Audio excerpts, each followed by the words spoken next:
Santiago Abascal, como habíamos anunciado, el presidente de Vox en España. Buenas tardes, señor Abascal. Muy buenas tardes, encantado de saludarles. Bueno, ya sabe, ley de amnistía que ha superado su primer trámite en el Tribunal Constitucional. Lo están celebrando, naturalmente, los independentistas. Bueno, lo están celebrando los separatistas y lo está celebrando Pedro Sánchez, pero yo creo que hay muchísimas responsabilidades colectivas y responsabilidades del sistema y del bipartidismo. Algunos no vamos a olvidar nunca que el actual presidente del Constitucional y esta nueva mayoría del Constitucional fue pactada y votada también por el Partido Popular. Y tampoco nos vamos a olvidar que los 4 magistrados del Tribunal Constitucional propuestos por el Partido Popular y que hoy estaban en esa reunión y en ese pleno de votación han facilitado que esto pudiera salir adelante, aunque se hayan opuesto, porque podían haberlo bloqueado, impidiendo que 2/3 de los magistrados del Constitucional sumaran el quórum necesario para poder emitir sentencias. Yo sé que esto a algunos les escandaliza, pero a mí me escandaliza más la amnistía. Me parece que es avalar el mayor acto de corrupción que se ha producido en España, que es la compra de una investidura a cambio del indulto y del perdón de delitos gravísimos contra las instituciones y contra la convivencia en Cataluña. Y por lo tanto yo creo que ante hechos excepcionales esos magistrados tampoco deberían haber ido al Pleno y podrían haber impedido esta sentencia, pero no han querido hacerlo. Señor Abascal, ¿se refiere usted al bipartidismo, al Partido Popular junto al Partido Socialista? Ayer se reunió usted con Feijóo en una reunión, en un encuentro discreto. Hay medios que dicen encuentro secreto. En cualquier caso, se vio con Feijóo en un momento en que ustedes están siendo muy críticos, en que, como acaba de hacer, se refiere a menudo al Partido Popular en el bloque del bipartidismo. Sí, nosotros estamos hablando de una manera extraordinariamente clara respecto a las responsabilidades de Pedro Sánchez, pero también respecto a las responsabilidades del Partido Popular, porque no está haciendo todo lo que puede. Creo que ponían ustedes ahora las imágenes de un expresidente del gobierno español. Hay otro expresidente del gobierno que lanzó aquel mensaje de el que pueda hacer, que haga. Bueno, pues hay muchos que pueden hacer cosas y no las están haciendo. Pueden presentar una moción de censura y forzar un debate sobre lo que está ocurriendo en España, un debate monográfico y en el que se pueda volver a retratar a aquellos que respaldan a Pedro Sánchez en el Congreso de los Diputados. Se podía haber impedido mediante un boicot el avance de la ley de amnistía en el Senado, no sometiéndolo a votación y yendo a un conflicto institucional ante la gravedad de lo que estaba ocurriendo. Se podía haber impedido el quórum del Tribunal Constitucional, se podía ir a la ruptura de los pactos de populares y socialistas para que el aliento que Pedro Sánchez recibe de ese pacto desde Bruselas no sirviera al gobierno. Bueno, todo eso no está queriendo hacerlo el Partido Popular. Se podía haber evitado ir a la conferencia de presidentes un día después de decir que el gobierno es una mafia. A nosotros nos parece una contradicción. Y sin embargo el Partido Popular no está queriendo hacer nada de eso. No solo eso, es que ha votado en contra en el Senado de la petición de comparecencia de Zapatero y de Bono que ha solicitado Vox. Entonces da la sensación de que se protegen entre ellos, igual que hoy en el Constitucional parece que se protegen entre ellos y acaban protegiendo también a sus socios separatistas. Y yo eso tengo que denunciarlo y tengo que decirlo con total rotundidad, aunque piense que una cosa es lo que está haciendo el gobierno ilegítimo e ilegal de Pedro Sánchez y el gobierno que ha traído tantas cosas negativas a España y que también denuncie severamente, aunque en otros términos, pues lo que está haciendo el señor Alberto Núñez Feijóo al frente de la oposición en España. Señor Abascal, decía, ayer se vio con Alberto Núñez Feijóo precisamente, secreto, discreto, en cualquier caso, se vieron. ¿Qué hubo en esa conversación? No, bueno, secreto en absoluto. Inmediatamente cuando estábamos reunidos llamó a algún medio de comunicación a preguntar si estábamos reunidos y se confirmó inmediatamente. Ahora bien, no se anuncia a bombo y platillo, pero yo creo que eso no es importante. Yo lo que puedo decir es que yo digo lo mismo en público que en privado y todas estas preocupaciones que he manifestado ahora mismo aquí pues las he transmitido también y es lo que puedo decir. Evidentemente yo no voy a desvelar el contenido de una conversación. ¿No nos va a contar ninguna clave de esa conversación? Disculpe, ahora mismo no se ha oído. Sí, le decía, ¿no nos cuenta ninguna clave de esa conversación o no se puede contar ninguna clave de esa conversación? Mira, he vuelto a oír de manera entrecortada. Entiendo que me está preguntando sobre la conversación. Lo que puedo decir es... Le decía si no nos lo va a contar o es que no se puede contar. No es que no se pueda contar, es una cuestión de elegancia básica para mí. Yo puedo decir lo que yo transmito, que es lo mismo lo que digo en público y lo que digo en privado, y lo que yo he transmitido hoy aquí, pues son preocupaciones que he transmitido yo también al señor Alberto Núñez Feijóo. Hemos hablado de la política nacional, de la política internacional, como quedó claro en el comunicado que se emitió. Lo que no voy a decir es lo que me contesta el señor Feijóo. Eso le corresponde a él, yo no soy el portavoz del señor Feijóo.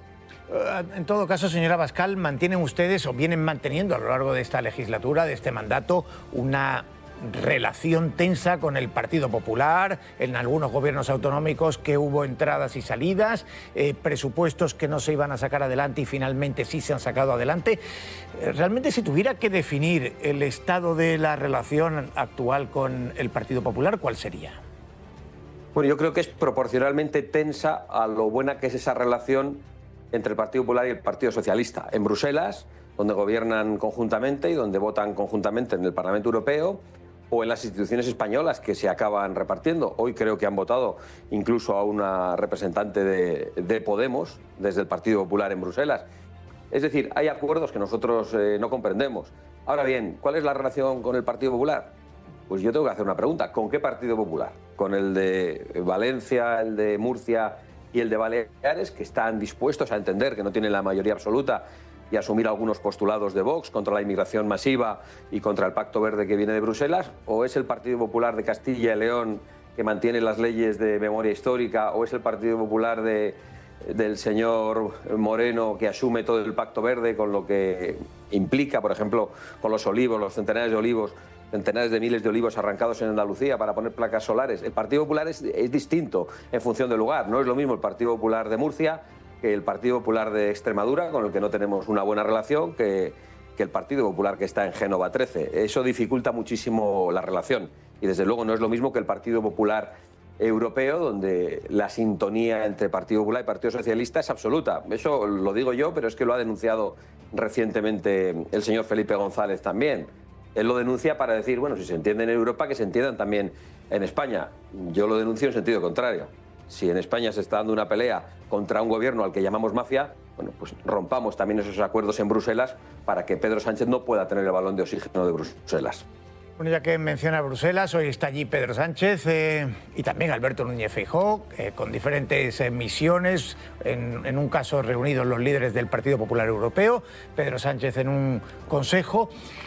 Viene de la cumbre de la OTAN con el resultado de, digamos, no boicotear o no impedir que se firmara el acuerdo final, pero advirtiendo que España va a tener su propio calendario, su hoja de ruta, que se queda en el 2,1% de momento, se revisará en el año 2029. ¿Qué valoración hace, señora Abascal, de esta cumbre de la OTAN y de la posición de España?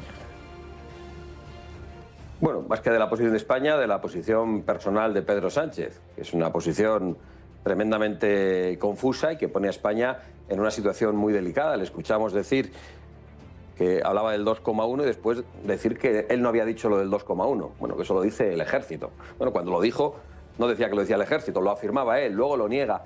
Es tremendamente confuso para los españoles y entiendo que es tremendamente confuso para nuestros aliados, que no deben comprenderlo. De hecho, cuando le preguntan a la señora Meloni, dice, bueno, pues resulta que hemos votado lo mismo que España, o España lo mismo que nosotros. Y lo dice con sorna después de todo lo que había hecho Pedro Sánchez. Yo creo que nos pone en una situación delicadísima, nos pone al borde de unos aranceles todavía peores como consecuencia de no querer colaborar con los aliados y demostrar dificultades, y no tengo ninguna duda de que como consecuencia también de las alianzas internacionales que está buscando, y yo creo que no se puede pasar por alto pues que afirma cosas que luego dice no haber dicho, pero esto ya en Pedro Sánchez no nos debe sorprender. Hemos pensado siempre que era retorcimiento. Últimamente empezamos a pensar que hay algo más, que el presidente del gobierno no está en sus cabales. El modo en el que el otro día compareció en el Palacio de la Moncloa y se dirigía mirando a los lados a una sala vacía como si estuviera repleta de periodistas, pues yo creo que indica que estamos ante un personaje pues que no está bien y que únicamente actúa y que se maquilla para dar pena y que está trayendo gravísimos problemas a España. Espero que nos lo podamos quitar de encima cuanto antes. Pero para eso hay que hacer algo. No se puede esperar a que se produzca sin más. Le voy a preguntar por eso, pero ya que estábamos con la cumbre de la OTAN, se resolvió con unas amenazas por parte del presidente de los Estados Unidos, de Donald Trump, advirtiendo a España de una guerra comercial y de que él personalmente, Donald Trump, intervendrá en ella. ¿Cómo lo valora usted que ha tenido una relación además de cierta cercanía con Donald Trump? ¿Cómo valora esas advertencias o esas amenazas? Pues las valoro con extraordinaria preocupación, porque creo que esas advertencias no son humo de pajas, realmente se están planteando y se van a poner en marcha. Y creo que es Pedro Sánchez, con su actitud contra el gobierno de Estados Unidos, en el que nos coloca en esa dificultad. Por lo tanto, yo quiero decir que estoy realmente preocupado ante todo eso. Y por eso digo que un presidente como Pedro Sánchez no trae nada bueno para España. Claro, tenemos un presidente del gobierno que dice que la economía española es la principal economía de los países de Occidente, la que más crece, y luego dice que no tiene dinero. Y por eso el presidente de Estados Unidos ha dicho, no dicen ustedes que tienen la mejor economía occidental. Pues ¿por qué no quiere ayudar? Pedro Sánchez está provocando los aranceles. Con esos hilos de comunicación que tienen ustedes con Donald Trump, con su entorno, su equipo, ¿van a enviar algún mensaje para defender a sectores españoles que se pueden ver afectados? Sin ninguna duda, y pueden estar seguros de que ya estamos haciéndolo, tratando de explicar a la administración norteamericana que una cosa es Pedro Sánchez y otra España y las instituciones españolas, que una cosa es Pedro Sánchez y otra las empresas españolas. Y esperamos que lo tengan muy claro y que Pedro Sánchez está en las últimas al frente del gobierno. Y ese es el mensaje que nosotros estamos tratando de transmitir a la administración de Estados Unidos. Una última pregunta, si me permite, señora Abascal, brevemente. Decía usted, usted quiere esa moción de censura, como nos ha comentado. El Partido Popular dice que si no tiene los votos suficientes no va a ir a una moción de censura. En todo caso, el horizonte en España, como si tuviera que apostar o en todo caso hacer un análisis, ¿cómo ve el horizonte político, la posibilidad de un adelanto electoral de cara al próximo curso? Francamente, yo creo que Pedro Sánchez necesita el poder, y además el poder que ataca a medios de comunicación y a jueces, y necesita esta mayoría parlamentaria para protegerse de las investigaciones de corrupción, para protegerse de una hipotética imputación por parte del Tribunal Supremo, porque lo contrario le sitúa en el banquillo de una manera muy temprana. Y yo creo que debemos ser conscientes de eso, no podemos engañar a los españoles. Pedro Sánchez va a hacer lo que sea necesario para aguantar en el poder hasta el último momento. Pase lo que pase, sufra quien sufra, y sean los números que afectan a los españoles los que sean. Yo creo que Pedro Sánchez no tiene ningún escrúpulo y debemos ser conscientes de eso. Y además creo que debemos ser conscientes de que si no hacemos algo distinto, algo especial, nada va a cambiar. Si realmente decimos que estamos en un momento excepcional y que estamos gobernados por una mafia corrompida, tendremos que actuar en consecuencia. ¿Eso qué significa? Que tendremos que utilizar todos los mecanismos a nuestro alcance, de bloqueo institucional, de mociones de censura, y para que los españoles se sientan representados y vean que se está haciendo todo lo posible. Si decimos solo estas palabras gruesas y actuamos en el Parlamento como si no pasara nada, y se acude a la conferencia de presidentes y los magistrados del Constitucional propuestos por el PP actúan con absoluta normalidad como si este fuese un debate más, pues tenemos muy poco que hacer. Y cuando los españoles voten, yo espero que haya una mayoría alternativa. Pero lo que me temo es que después de esa mayoría lo que va a haber es un acuerdo entre populares y socialistas, que no es lo que quieren los españoles. Pues Santiago Abascal, presidente de Vox, le agradecemos que nos haya atendido aquí en Mesa de Análisis en Canal Sur. Buenas tardes. A ustedes, muy buenas tardes. Muchas gracias.